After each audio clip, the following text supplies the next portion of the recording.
EYD, ejaan yang disempurnakan, kembali lagi digunakan. Setelah beberapa tahun kita menggunakan istilah Pedoman Umum Ejaan Bahasa Indonesia atau disingkat PUEB, kini kita kembali lagi menggunakan istilah ejaan yang disempurnakan atau disingkat EYD. Mengapa perubahan itu terjadi? Namun, sebelumnya terlebih dahulu kita membahas mengenai ejaan yang pernah berlaku di Indonesia. Selain itu, dibahas pula tentang penggunaan kembali istilah EYD untuk menggantikan istilah PUEB dan alasannya. Ejaan adalah seperangkat aturan tentang tata cara menuliskan bahasa dengan menggunakan huruf, kata, dan tanda baca sebagai sarananya. Ejaan mengatur keseluruhan tata cara menuliskan bahasa. Ejaan adalah suatu sistem aturan yang jauh lebih luas daripada sekadar hal yang terkait pelafalan. Mengeja merupakan kegiatan melafalkan huruf, suku kata, atau kata. Pemakai bahasa harus menggunakan ejaan sebagai kaidah atau pedoman dalam menuliskan kata dan kalimat. Hal tersebut dilakukan agar ada keteraturan dan keseragaman bentuk untuk bahasa tulis. Keteraturan bentuk tersebut dapat berimplikasi pada ketepatan dan kejelasan makna. Ejaan yang pernah berlaku dan ejaan bahasa Indonesia yang digunakan saat ini dikemukakan sebagai berikut. 1. Ejaan Van Ophuijsen. Sebelum tahun 1901, bahasa Melayu masih ditulis dengan huruf Arab yang lebih spesifik dinamakan huruf Arab Melayu. Hal itu masih bisa dibaca pada kata pengantar Al-Quran yang dicetak dan diterbitkan oleh Kementerian Agama Republik Indonesia. Pada waktu itu, bahasa Belanda yang ditulis dengan huruf Latin berpengaruh terhadap penulisan beberapa bahasa Melayu yang ada di Indonesia menggunakan huruf Latin. Pemakaian huruf Latin ini mempunyai perbedaan antara daerah satu dengan yang lain. Tidak terdapat keseragaman penulisan.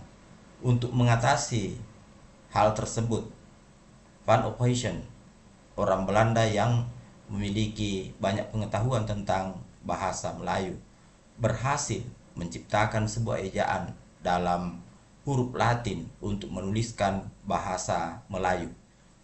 Upaya tersebut dimulai pada tahun 1896 dan diselesaikannya pada tahun 1901.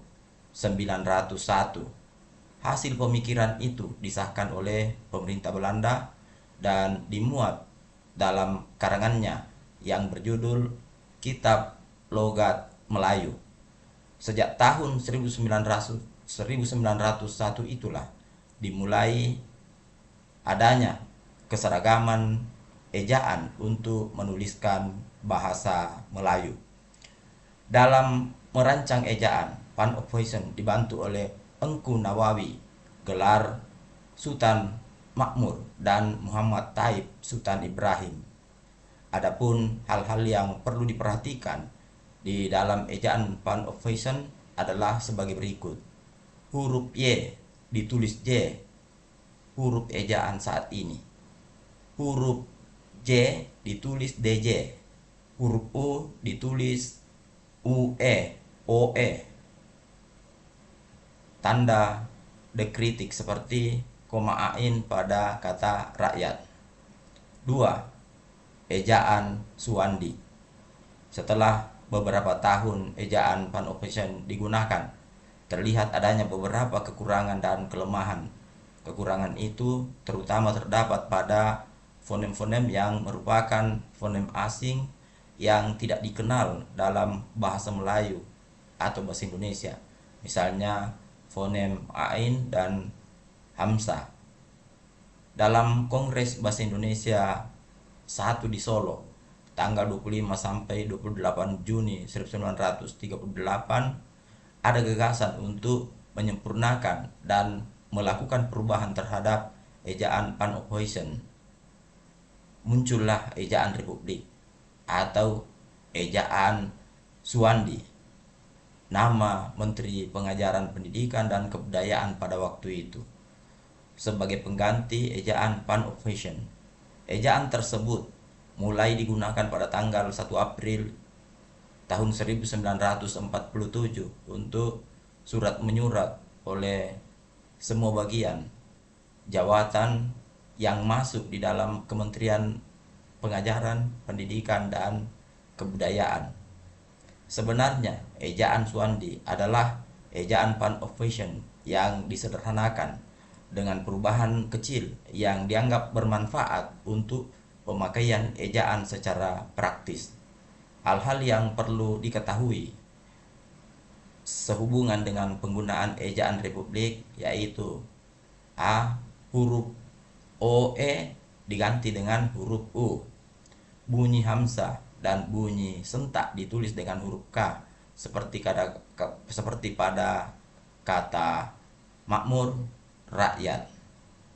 Kata ulang dapat ditulis dengan angka 2 seperti pada kata duduk lalu diberi angka 2, berjalan-jalan berjalan diberi angka 2, dan berkejar-kejaran diberi angka 2 dan akhiran an.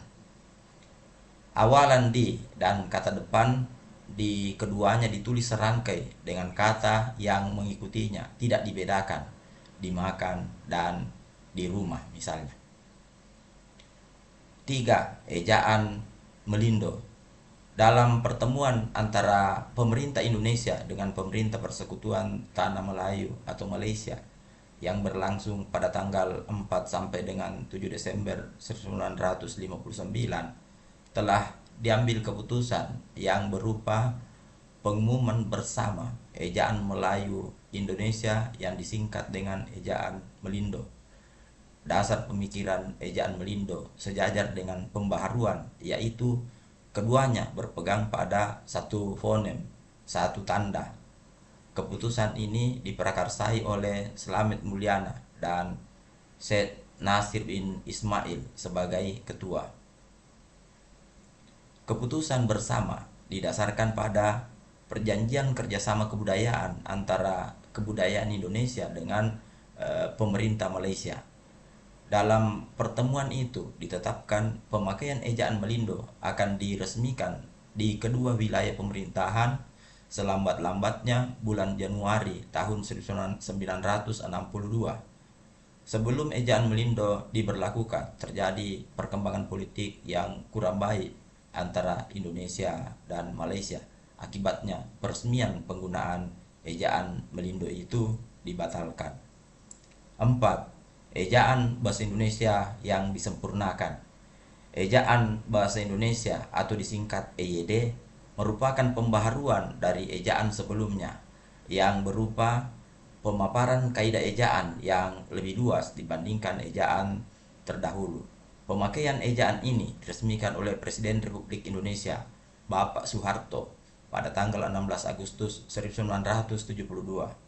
Sehubungan dengan hal tersebut, Departemen Pendidikan dan Kebudayaan kemudian menyebarluaskan buku kecil yang berjudul Pedoman Ejaan Bahasa Indonesia yang disempurnakan sebagai patokan atas pemakaian ejaan tersebut.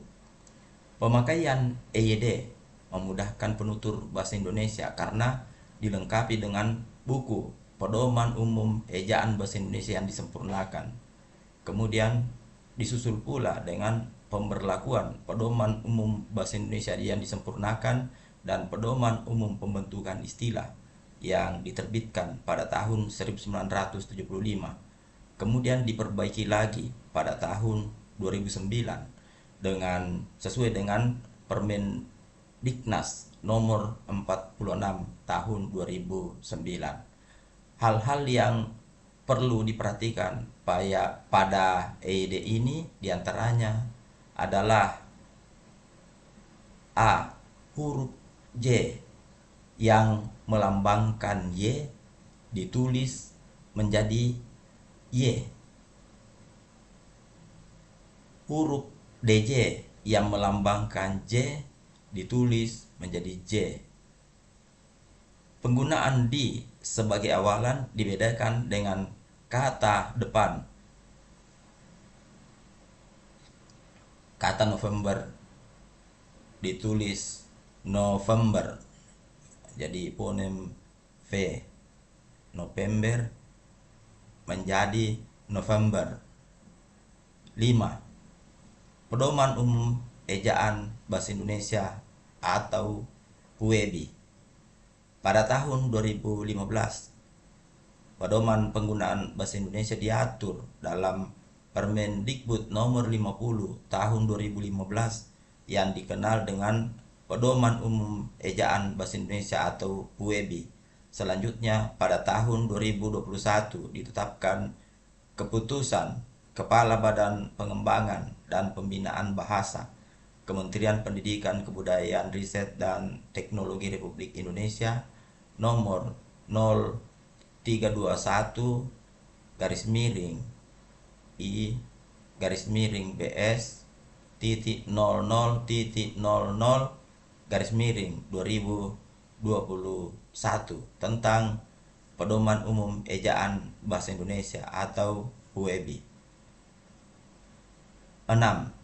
Mengembalikan istilah ejaan yang disempurnakan EYD dengan meluncurkan edisi 5. Kemendikbud Ristek, sekarang Kemendikdasmen, kembali menggunakan istilah EYD, ejaan yang disempurnakan, dengan meluncurkan edisi 5 melalui Keputusan Kepala Badan Pengembangan dan Pembinaan Bahasa nomor 0424 garis miring 4 garis miring I garis miring BS 00.01 garis miring 2022 tanggal 16 Agustus tahun 2022 dan mencabut aturan sebelumnya PUEBI dan melakukan penyempurnaan ejaan dengan perubahan aturan serta penambahan kaidah seperti aturan penulisan unsur serapan dan tanda baca serta mengembalikan sebutan EYD setelah sebelumnya dikenal sebagai PUEBI, Permendikbud nomor 50 tahun 2015. Ejaan adalah keseluruhan peraturan tentang cara melambangkan bunyi ujaran dan hubungan antar lambang-lambang itu. Secara teknis, yang dimaksud ejaan adalah penulisan huruf, penulisan kata, dan penulisan penggunaan tanda baca. Ejaan bukan hanya tentang perlambangan fonem dengan huruf, tetapi juga mengatur cara penulisan kata, penulisan kalimat, beserta tanda bacanya. Singkatnya, ejaan merupakan ilmu yang bidang kajiannya tentang cara penulisan, peraturan, dan konvensi grafis mengenai cara melambangkan bunyi aturan dan hubungan antar lambang tersebut.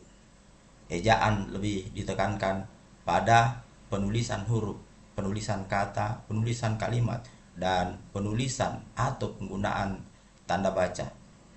Ejaan yang digunakan saat ini diatur melalui Keputusan Kepala Badan Pengembangan dan Pembinaan Bahasa nomor 0424 garis miring I garis miring BS titik 00 titik 01 garis miring 2022 tanggal 16 Agustus 2022 dan mencabut aturan sebelumnya Permendikbud nomor 50 tahun 2015 tentang PUEBI dan melakukan penyempurnaan ejaan dengan perubahan aturan serta penambahan kaidah seperti aturan penulisan unsur serapan dan tanda baca, serta mengembalikan sebutan EYD, ejaan yang disempurnakan. Jadi saat ini kita sudah bisa lagi menyebut ejaan bahasa Indonesia yang kita gunakan adalah EYD, bukan Puebi.